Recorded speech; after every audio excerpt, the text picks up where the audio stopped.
Friends అందరికీ నమస్కారం అండి. ఇప్పుడే అందిన వార్త హైకోర్టు కీలక ఆదేశాలు లేటెస్ట్ అప్డేట్ అయితే రావడం జరిగిందండి.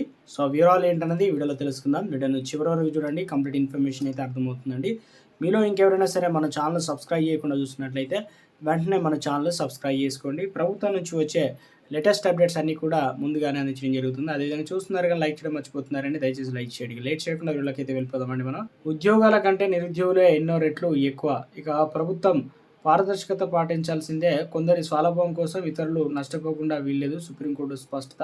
దేశం అందుబాటులో ఉన్నటువంటి ప్రభుత్వ ఉద్యోగుల కంటే ఆశించిన నిరుద్యోగులు ఎన్నో రెట్లు ఎక్కువగా ఉన్నారు. సుప్రీంకోర్టు వాస్తవ పరిస్థితి ఇదేనని, ప్రభుత్వ ఉద్యోగుల భర్తీలో పూర్తిగా పారదర్శకత పాటించాలని, ఆయా ఉద్యోగాలు ఖచ్చితంగా అర్హులకే దక్కేలా చర్యలు తీసుకోవాలని, ఇక వ్యవస్థ పైన ప్రజల విశ్వాసం పెరగాలంటే ఉద్యోగుల భర్తీ ప్రక్రియలో అవకతవకలు లేకుండా చూడాలని, ఇక ప్రభుత్వం ఏదైతే ప్రభుత్వ విభాగాల్లో ఖాళీలను సంబంధిత పరీక్షలు లేదా ఇంటర్వ్యూల ద్వారానే భర్తీ చేయాలని, అక్రమార్గాలు అనుసరించకూడదని తేల్చెప్పింది. పరీక్షల్లో అక్రమాలను అరికట్టే అలా పేర్కొంది. రాజస్థాన్ ప్రభుత్వ ఉద్యోగాల భర్తీలో నిబంధనలు పాటించకుండా రాజీ పడ్డట్లు ఆరోపణలు ఎదుర్కొన్న ఇద్దరు వ్యక్తులకు కింది కోర్టు అయితే మంజూరు చేసిన బెయిల్లో సుప్రీంకోర్టు తిరస్కరణ చేసి, పిల్లలు ఫిర్యాదు చేయగానే టీచర్లు అరెస్టు చేయకూడదు. ఇక నిర్ధారించుకున్నటువంటి చర్యలు పోలీసులకే కేరళ హైకోర్టు ఆదేశాలు. ఇక ఆందోళనకరంగా విద్యార్థుల ప్రవర్తన, అదేవిధంగా స్కూల్లో ఆయుధాలు, డ్రగ్స్, మద్యం, టీచర్లపైనటువంటి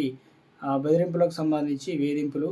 సో ఇక్కడ మనకు భౌతిక దాడులు ఉద్దేశించి శిక్షించిన వారిపైన కేసులు, ఉపాధ్యాయ చేతిలో బెత్తం తప్పనిసరి, అప్పుడే పిల్లలకు భయం అనేది ఉంటుందని.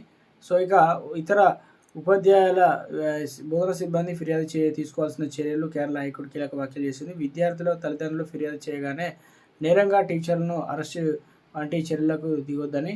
సో ఇక ఇందుకు సంబంధించి ప్రాథమికంగా దర్యాప్తు చేసి నేరం జరిగినట్టు రుజువు అయ్యాకే చర్యలు తీసుకోవాలని పోలీసులు అయితే ఆదేశాలు జారీ చేశారు. ఈ దిశగా తక్షణ సర్క్యులర్ జారీ చేయాలని డీజీపీకి ఆదేశాలు అయితే జారీ చేశారు. ఆ విద్యార్థులు స్కూల్లోకి ఆయుధాలు, మద్యం, డ్రగ్స్ తదితర యథాశగా తీసుకెళ్తున్న పరిస్థితి ఈ తప్పనిసరి న్యాయమూర్తి జస్టిస్ వి కృష్ణ అభిప్రాయపడడం జరిగిందనమాట.